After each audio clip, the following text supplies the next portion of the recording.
Definidos os nomes para o STF e a PGR.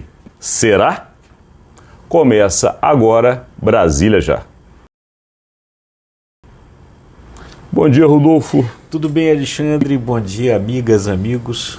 Começamos aí com uma dúvida no ar, porque de fato em Brasília as coisas mudam muito rápido e a gente não tem condições de ter a certeza absoluta, até porque decisões tão pessoais do próprio presidente da República, às vezes nem os mais próximos têm essa certeza. Mas o que acontece é, o presidente Lula chamou numa agenda, aliás, numa reunião fora de agenda, o ministro da Justiça Flávio Dino para uma conversa, e especula-se em Brasília com muita força que Flávio Dino possa de fato ser o escolhido para integrar a alta corte, ou seja, o indicado para o STF.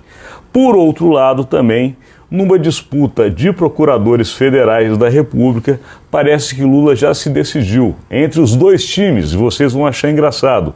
Existe o time dos pavões e o time dos tuiuius. E é isso que o Rodolfo Lago vai nos explicar, porque o jogo embolado está feito, porém agora, ao que tudo indica, e ele vai nos contar, a definição também já está acontecendo.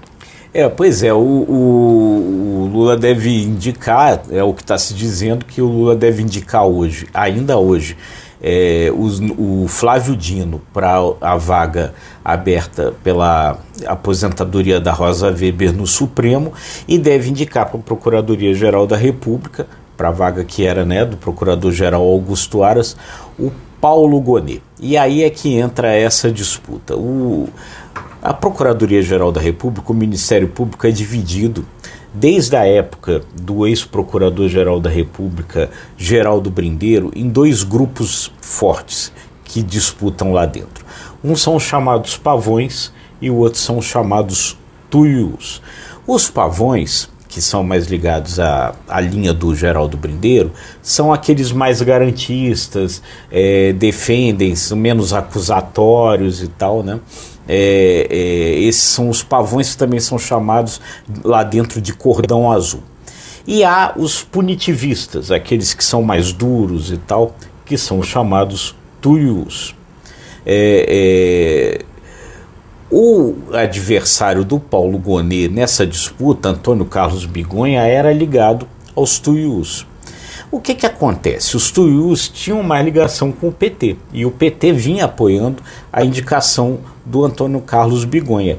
O problema é que a turma da Lava Jato, Deltan Dallagnol, etc., também originalmente eram tuiuius. E aí a gente tem toda a história da experiência pessoal do Lula com esse pessoal da Lava Jato, condenado, preso e tal. Então, por conta dessas coisas, é que o Paulo Gonet começou a ganhar terreno ali. Diz que no momento que o Lula chamou para uma conversa pessoal, os dois, para fazer ali uma espécie de sabatina pessoal dos dois, que o Bigonha não teria ido bem. O Bigonha teria travado, e aí se somou isso a todos esses problemas com a Lava Jato, ganhou força o Paulo Gonet. A gente aqui não está cravando ainda que seja ele, mas as informações é de que hoje o Lula vai anunciar que ele se definiu pelo Paulo Gonet. E uma definição como essa é muito importante para que vocês entendam o funcionamento do pensamento político na capital federal. O presidente Lula, inclusive, não é coincidência, neste final de semana colocou no seu Twitter, ou X, como é chamado hoje, uma mensagem pedindo pacificação, que depois de um ano estava na hora das pessoas serenarem os seus ânimos, porque já tinha passado um ano, que as famílias fizessem uma confraternização, enfim. Ele está pregando pacificação. O que está por trás desse discurso do presidente Lula? A necessidade básica que ele tem hoje de aprovação da agenda econômica. Então, assim, ele está querendo agora, ainda em novembro, limpar tudo que pode ser problema do ponto de vista político, especulações e muita fofoca que a gente sabe que tem nessa cidade e concentrar na agenda econômica, porque não está fácil. Se ele não conseguir em dezembro aprovar, principalmente a questão que ainda está pendente do arcabouço fiscal, A reforma tributária, ele realmente entra em 24 com uma situação muito difícil para entregar. Então ele precisa agora pacificar os ânimos, ele libera essas duas indicações, acalma o mundo político e concentra no que interessa, que é a economia.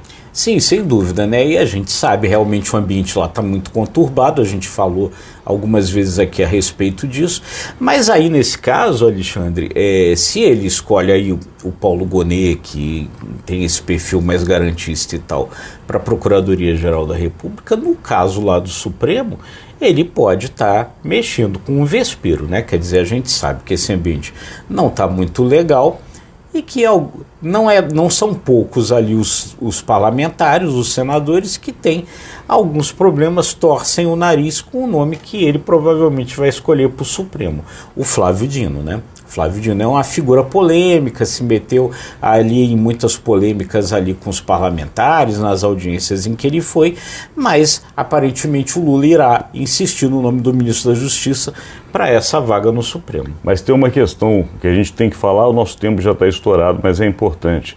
O Flávio Dino é um senador eleito. Tem uma questão naquela casa que é muito importante, eles trabalham a favor de si próprios, até quando são inimigos politicamente. Então o nome de Messias poderia ser barrado com mais facilidade, porque não tem a chancela do Senado. Já Flávio Dino seria tirar o nome de um senador eleito. Isso é um problema, porque ele poderia voltar para casa. Sem dúvida, sem dúvida. Então realmente eu acho que é um pouco esse cálculo que está sendo feito. Eles estão avaliando que tem esses votos necessários para a aprovação do nome do Flávio Dino. Enfim, vamos acompanhar. É muito provável que ainda hoje esses anúncios aconteçam. Mas como se trata de Brasília, tudo pode mudar. Daqui a gente ficará de olho agradecendo a sua audiência. É isso aí, gente. Se você gostou, curta, compartilhe e se inscreva nos nossos canais. Obrigado e até amanhã.